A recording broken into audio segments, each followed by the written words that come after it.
fazer mais uma oração para que possamos abrir a palavra de Deus mais uma vez. Santíssimo Deus, Pai amado que está nos céus, honras, glórias e louvores sejam direcionadas sempre a Ti, porque o Senhor é o único digno no universo. Amém. O Senhor é Criador, mantenedor e Salvador da nossa vida.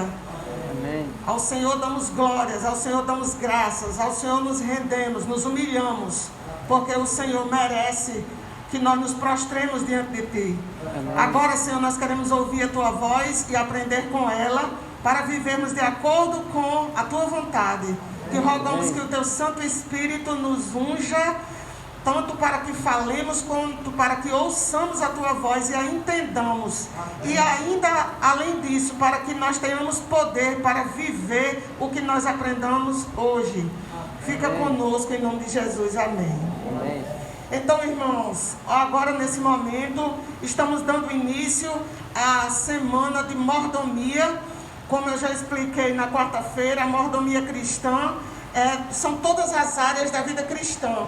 Está fundamentada em 5 pontos: tempo, talento, nossas habilidades, templo, que é o nosso corpo, tesouros, são as nossas rendas, e também o testemunho que nós damos. Então envolve as 5 áreas da vida cristã. Isso é mordomia cristã. Então, hoje, dia 5 de março de 2022, em qualquer igreja adventista da América do Sul, está sendo pregado esse mesmo sermão. O sermonário feito pelo pastor Josanã Alves, o mesmo pastor que elaborou os livros de mordomia, essa riqueza de conhecimento que está sendo entregue às famílias, é o autor de todos os sermões. Então, se você estivesse hoje em Manaus, ou em Curitiba, ou em São Paulo, ou em qualquer grupo ou igreja adventista da América do Sul, você vai ouvir esse mesmo sermão elaborado pelo pastor Josanã Alves, que venha para nosso enriquecimento espiritual e para que nós possamos tomar decisões de sermos fiéis a Deus em todas as áreas da nossa vida. O título dessa mensagem é Seguidor e não fã. Vamos descobrir qual a diferença entre ser um seguidor de Jesus e não apenas fã.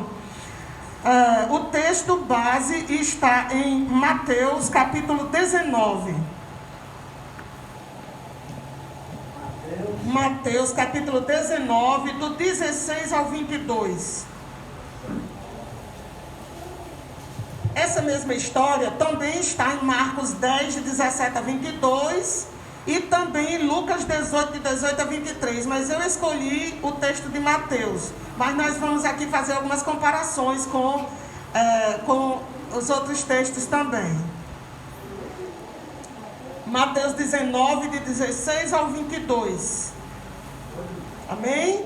Amém. Na minha Bíblia tem o título O Jovem Rico. Bom. E eis que alguém, aproximando-se de Jesus, lhe perguntou: Mestre, que farei de bom para alcançar a vida eterna? Jesus respondeu: Por que você me pergunta a respeito do que é bom? Bom só existe um, mas se você quer entrar na vida, guarde os mandamentos. E ele lhe perguntou: Quais? Jesus respondeu: Não mate, não cometa adultério, não furte, não dê falso testemunho, honre seu pai e sua mãe, e ame o seu próximo como você ama a si mesmo. O jovem respondeu: Tudo isso tenho observado. O que me falta ainda? Jesus então respondeu: Se você quer ser perfeito, vá, venda os seus bens, dê o dinheiro aos pobres, e você terá um tesouro nos céus. Depois venha e me siga. Mas o jovem, ouvindo esta palavra, retirou-se triste, porque era dono de muitas propriedades. Então, a história do jovem rico, muitos de nós sabemos praticamente de cor, né? Jesus estava ali a caminho de Jerusalém, pela última vez. Ele estava indo para uma missão, a missão das missões, que era se entregar na cruz do Calvário. Essa cruz era destinada a todos nós, por nós tínhamos quebrado a lei de Deus e Jesus era inocente, né? E então, por um momento, essa caminhada de Jesus foi interrompida por um homem, né, que veio correndo até ele e se prostrou aos seus pés, né? Uma postura ali de servidão, de adoração.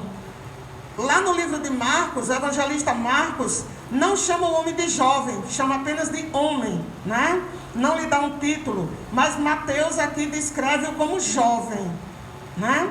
O que também está implícito na sua corrida. Como ele correu, provavelmente ele era um jovem, porque uma pessoa mais idosa não faria isso, não sairia correndo, não teria nem forças físicas e nem era o costume de um homem já de meia idade em diante sair correndo, mandava um servo na frente e ir correndo, né? Então, como ele correu, possivelmente era jovem realmente.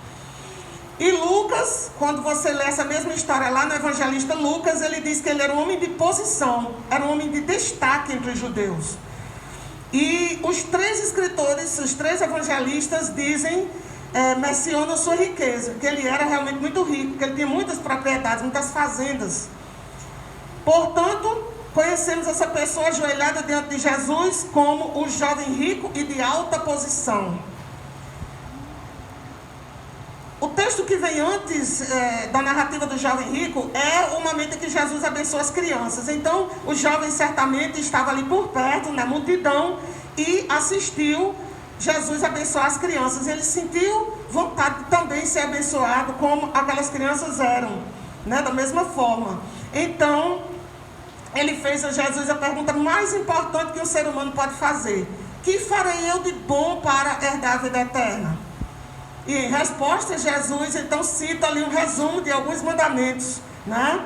E apontou a necessidade de guardar esses mandamentos. O jovem afirmou que obedecia esses mandamentos, né? E depois ele quis saber: o que me falta ainda? Se eu guardo esses mandamentos desde a minha meninice, desde a minha infância, o que me falta ainda?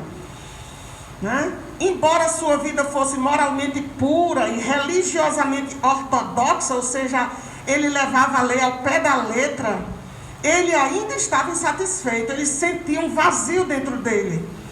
Algo que ele tinha visto acontecendo entre Jesus e as crianças o tocou. E ele sentiu-se incompleto de alguma forma. Então, irmãos, o vazio de uma vida sem uma entrega completa. Aquele jovem sentia isso, um vazio de uma vida sem uma entrega completa. Aqui joga uma possibilidade, né? Se você cresceu na igreja, talvez saiba o que esse jovem governante estava sentindo.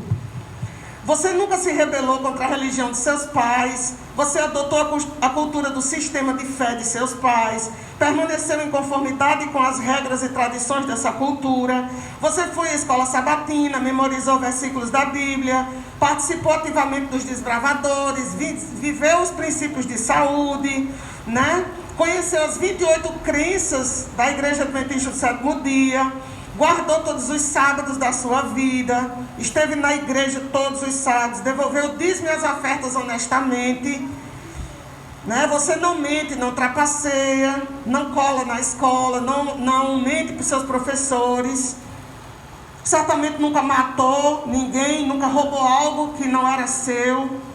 No entanto, você pode sentir que está faltando algo. Aqui está falando com as pessoas adventistas de berço, né? Quase ninguém aqui é adventista de berço. Mas em igrejas mais tradicionais, mais antigas, tem adventistas que nasceram na igreja, né? Então, se algum adventista que nasceu na igreja sente esse vazio, o que é? O que é isso? Esse jovem rico havia trabalhado muito por tudo o que havia conquistado na vida, né? Quem sabe ele tenha herdado uma parte, mas ele tenha multiplicado isso, tenha trabalhado e tenha ganhado muito mais, né? Ele planejou o seu trabalho e seguiu o seu plano e a vida lhe recompensou. Quem sabe economizar, normalmente tem lucro, né? Ele presumiu que Deus e a vida eterna funcionavam do mesmo jeito.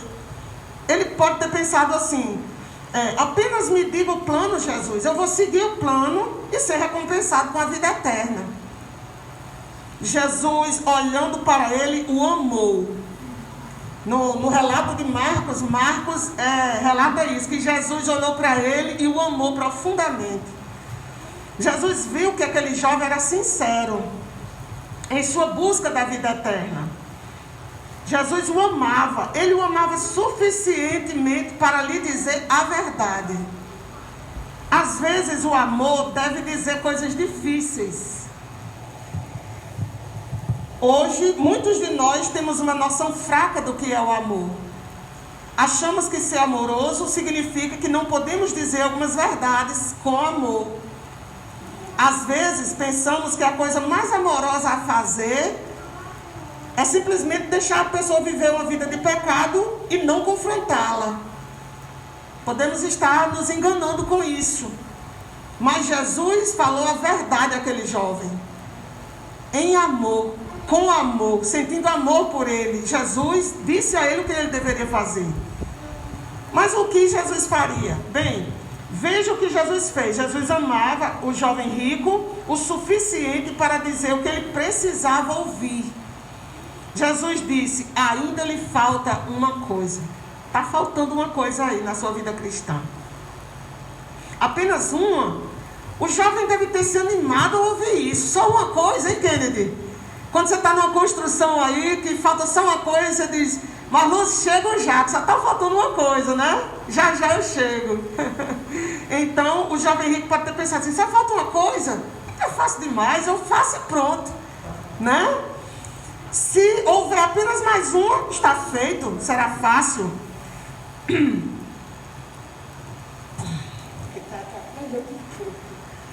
Numa rápida revisão dos mandamentos que Jesus citou, vemos que, com uma exceção, todos eles são negativos, ou seja, com exceção de honra teu pai e tua mãe, né? Os outros não mate, não cometa adultério, não furte, não diga falso testemunho contra ninguém. Quase todos são negativos. Ou seja, todos eles lidam com coisas que você não faz. É assim que definimos nossa fé, pelas coisas que não fazemos. Quando entramos na igreja, normalmente muitos de nós têm dúvidas. Perguntam assim, o que eu não posso fazer no sábado? Nunca perguntam assim, o que eu posso fazer no sábado? Interessante que essa pergunta nunca nos chega. Ninguém liga e manda um áudio perguntando assim, irmão, e agora? O que eu devo fazer no sábado? O que eu posso fazer no sábado? Normalmente perguntam assim, o que eu não posso fazer? E aqui, essa pergunta eu vou reiterar. É assim que nós definimos nossa fé, pelas coisas que nós não fazemos. Então, a minha fé é medida porque eu não fumo, não bebo, não mato, não roubo, não vou a festas. Será que é só isso? Quando o jovem afirmou que guardou todos esses mandamentos desde a juventude, ele estava basicamente dizendo, nunca fiz mal a ninguém, né, em toda a minha vida. Isso pode ter sido verdade, mas a verdadeira questão era assim, e o que você fez de bom? Qual foi o diferencial que você fez na vida das pessoas que convivem com você? Com todas as suas posses, com todas as suas riquezas, com tudo que você poderia dar, com toda a inteligência que você tem, certamente como ele era rico, ele era um homem estudado, já que ele era ali um líder dos judeus, ele era um homem de posição. O que aquela posição poderia ter ali ajudado muitas pessoas, não é? A influência dele ali na liderança do judaísmo, como ele teria tido tempo já e oportunidades para ajudar as pessoas, né, mais pobres, mais necessitadas. O quanto você se esforçou para ajudar, consolar e fortalecer outras pessoas. Jesus, naquela ordem de Jesus, estava implícito tudo isso. Como muitos cristãos que guardam os mandamentos e são altamente morais, esse jovem tinha uma religião de respeitabilidade, que consistia principalmente em não fazer certas coisas. Mas se isso é tudo que sua religião é, você é como o servo que enterrou o talento do seu mestre no chão. Vocês certamente estão lembrados da parábola dos talentos, né? Que está em Mateus capítulo 25. Após a parábola das virgens, tem a parábola dos talentos, depois a das ovelhas e bodes, né?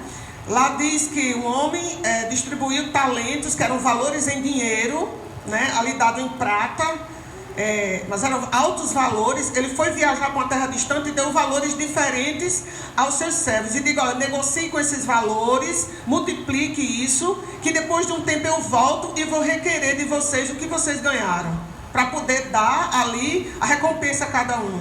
Um ganhou 5 talentos, movimentou aquele dinheiro e ganhou mais 5, entregou 10 para o Senhor, e o Senhor deu 10 cidades para ele tomar conta.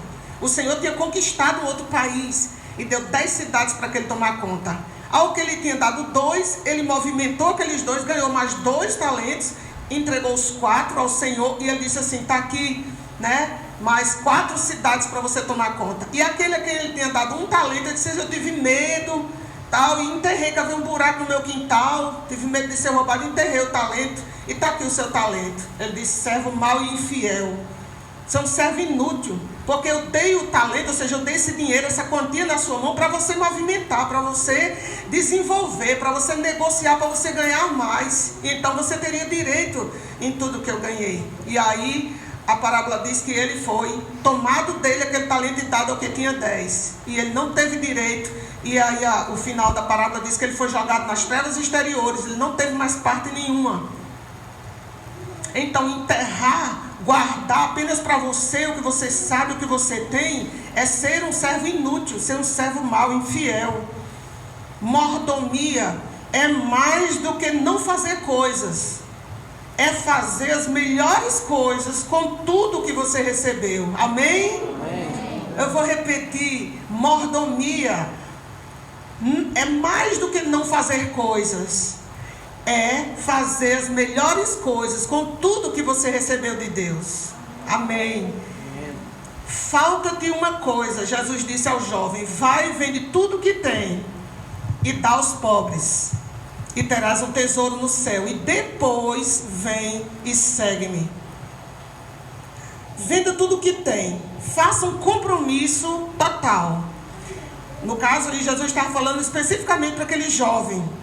Hoje, esse vender tudo que tem, ele não está dizendo diretamente para nós, quando nós vendemos nossa casa, nossa moto, nosso carro, mas talvez seja uma área da nossa vida que nós não entregamos. No caso daquele jovem rico, a riqueza daquele jovem dominava seu coração. Na verdade, Jesus sabia que o Deus daquele jovem era as riquezas. Então, para ele, Deus mandou vender tudo que tinha. Desista do que você tem para que possa receber tudo que eu tenho. Era o que estava implícito naquela ordem de Jesus. Jesus queria curar a visão daquele jovem. Aquele jovem olhava para a sua riqueza como se fosse a sua segurança. Como hoje muitas pessoas ricas creem que o seu carro de última geração, a sua fazenda, a sua loja, a sua posição na sociedade pode lhe garantir favores, pode lhe garantir uma vida tranquila, sabendo-se que tranquilidade e paz só tem aquele que põe Jesus em primeiro lugar na sua vida. Amém? Jesus queria que aquele jovem percebesse que, embora pensasse ser um guardador dos mandamentos, ele estava quebrando o primeiro mandamento, que é não terás outros deuses diante de mim. Por quê? Porque o Deus daquele jovem era as riquezas. O coração dele estava nas riquezas. Dormia muito tarde da noite na administração de seus bens, acordava de madrugada para começar a administrar os seus bens, comia apressadamente, talvez até pulasse almoços ali para cuidar, para administrar bem, para não deixar nenhum empregado lhe roubar, né? Como muitos fazem hoje em dia ainda, né? E não dedicava tempo para Deus, seu coração não estava em Deus, na obra de Deus e fazer o bem ao próximo. O jovem pensava que queria ser discípulo de Jesus, mas não percebeu que o chamado para o discipulado é um chamado para a mordomia. E o chamado para a mordomia é um chamado para viver na negação de si mesmo. Jesus queria tudo daquele jovem, mas o jovem queria apenas uma parte de Jesus. Ou seja, as bênçãos, né? Muitas pessoas vêm para a igreja que querem somente as bênçãos, mas não querem entregar-se completamente. Tem áreas de sua vida que não entrega a Deus, não confessa, não deixa, se apega. Então, irmãos, o chamado para a mordomia é um chamado para viver na negação de si mesmo. Jesus queria tudo daquele jovem, mas o jovem queria apenas uma parte de Jesus. Ele não percebeu que um relacionamento com Deus é exclusivo, que ele não poderia servir a dois senhores, como a Bíblia mesmo cita, não podeis servir a Deus e as riquezas. Então o que ele faria? Diante disso, o jovem ficou abatido e afastou-se triste, porque tinha muitas riquezas. Ele perdeu o maior milagre de sua vida, porque apesar de todas as coisas que ele estava disposto a fazer, ele não faria a coisa mais importante. Ele não se entregaria completamente a Deus. Que tragédia. E eu sempre penso numa coisa. Enquanto pessoas simples, pobres, idosas e sem nenhuma posição foram citadas na Bíblia, como Simeão e Ana, que eram pessoas idosas e pobres, que viviam no templo e que reconheceram Jesus como Salvador e tem seus nomes aí nos evangelhos. Esse homem, que era um líder judeu, né? Era um homem de posição, era rico, era jovem, certamente influência, né? Naquela época, ele não tem seu nome citado. Não é interessante isso? Só diz o jovem, Marcos, e chama de o homem, mas não diz o nome dele. Ele não mereceu ter o nome dele citado, porque ele trocou Jesus pelas riquezas, trocou sua entrega completa pelas riquezas. Que essas perguntas sejam para a nossa meditação. O que me faz ficar abatido? O que Deus pede de mim que eu acho que é pedir demais? Este homem foi embora triste porque tinha muitos bens, não queria se desfazer deles. Será que eu iria embora triste porque tenho grandes obsessões? Aqui não está falando de possessões, está falando de obsessões. Ótimas diversões, ótima moda, grandes ambições. Aqui eu acho que não é muito o nosso caso. Talvez seja o caso para igrejas ricas, que as pessoas têm muitas posses, têm muitas opções. Igrejas em que tem pessoas empresárias, que pegam seu carro e vão para onde querem, na hora que querem, vão se divertir, vão gastar dinheiro com qualquer bobagem, não é? Mas cada um de nós é tentado, cada um de nós tem nossa fraqueza, cada um de nós pode ter nossa obsessão, grandes paixões por sexo, comida, esportes. Para algumas pessoas, desistir de um programa de TV é pedir demais. Para outros, levantar-se da cama no sábado de manhã é pedir demais. Levantam-se cedo, todos os dias da semana, para ir trabalhar. Se for para um passeio, também levantam-se de madrugada. Mas para vir à igreja, não conseguem se levantar cedo. Para outros, 30 minutos para orar e estudar a Bíblia é demais. Nosso rosto e nossa fé se abatem com o chamado da mordomia, porque queremos os benefícios de viver com Jesus sem o sacrifício de viver a negação do eu. E aqui tem uma história que ilustra algo que deve ficar na nossa mente. Um pregador chamado Kyle Idleman conta sobre um apelo para seguir Jesus que ele fez no final de uma mensagem que ele pregou em uma viagem missionária à África. 2 jovens, na casa dos 20 anos, aceitaram a Cristo e se comprometeram a segui-lo. Na tarde seguinte, esses 2 jovens apareceram na casa do pregador, cada um com uma bolsa nas costas. E aí tinha um tradutor, né, porque Kyle não entendia a linguagem deles, ele pregava e o tradutor repetia na linguagem daquela tribo, daquelas pessoas. E aí ele perguntou para o tradutor, o que esses 2 jovens que aceitaram Jesus ontem, né, aceitaram o batismo, por que eles estão aqui com as bolsas nas costas? E o tradutor disse assim, olha, eles não são mais recebidos na família dele nem na tribo deles, porque eles aceitaram a Cristo. E aí o pregador ficou, mas rapaz, eles foram surpreendidos com isso ao chegar em casa. E aí o tradutor disse assim, mas eles já sabiam disso quando eles disseram sim ao batismo. Amém, irmãos? Amém. Eles 2 já sabiam. Eles foram em casa só buscar a bolsa, que agora vão seguir o Senhor. Para onde o Senhor for pregar, eles vão ser pregadores. E aí, seja o que Deus quiser. Aqueles 2 jovens sabiam que a família deles não os receberia. Sabia que a tribo deles, aquela vila onde eles moravam, não os receberia mais, porque eles eram seguidores de Cristo. Mesmo assim, após concluir os estudos da Bíblia, eles disseram sim e aceitaram o batismo. Quanto de nós estamos dispostos a deixar para trás? Eles estavam escolhendo Jesus em vez de suas famílias. Eles estavam escolhendo Jesus em vez de seu próprio conforto e conveniência. Eles não são fãs de Jesus, eles são seguidores. Amém? Pois os fãs não fazem isso. O fã admira de longe, mas não segue.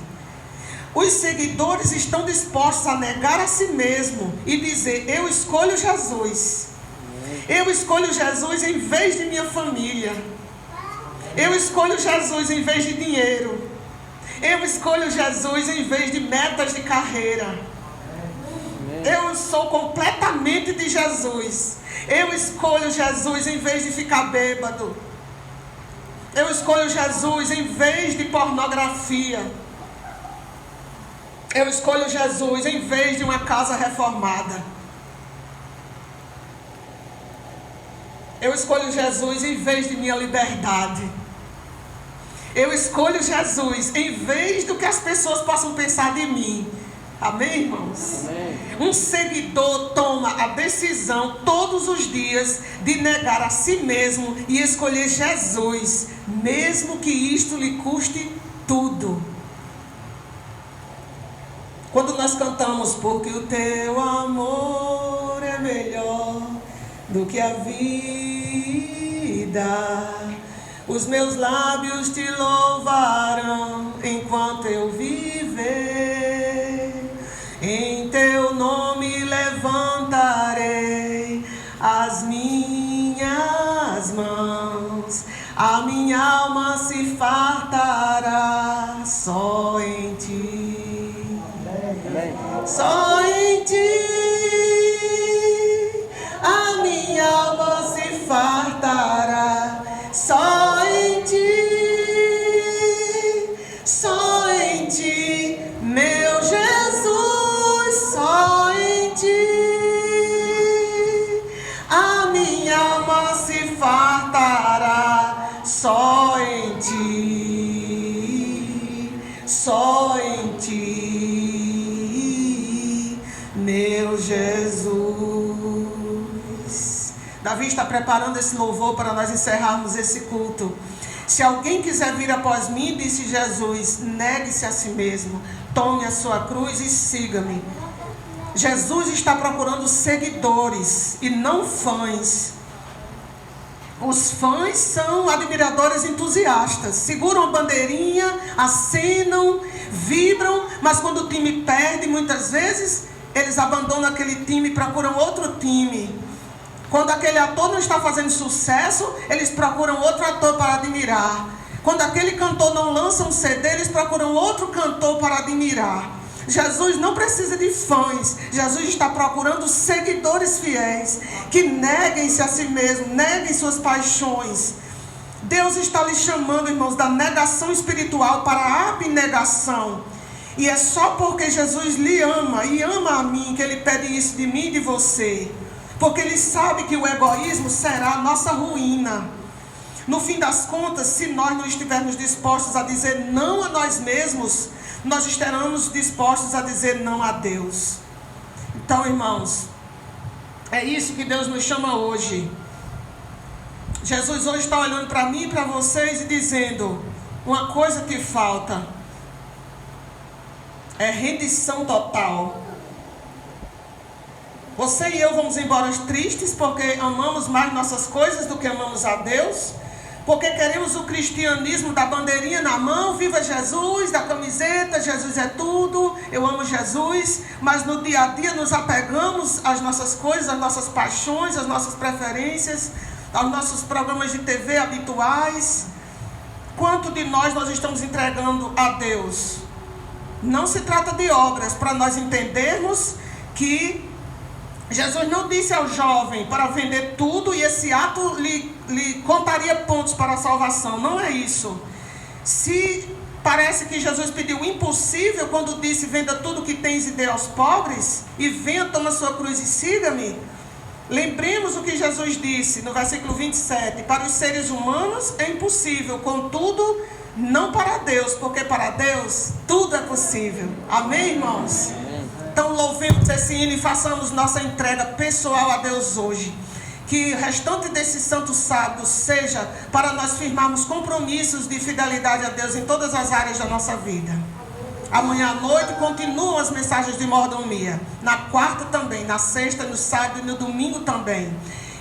Deguste esse livro que foi entregue a cada família. Porque amanhã, às 5h30 da manhã, o pastor Diomédio estará reunido conosco no Zoom novamente, para nós relembrarmos o assunto do primeiro capítulo que está no livro. Doçura, irmãos. Mordomia é doçura.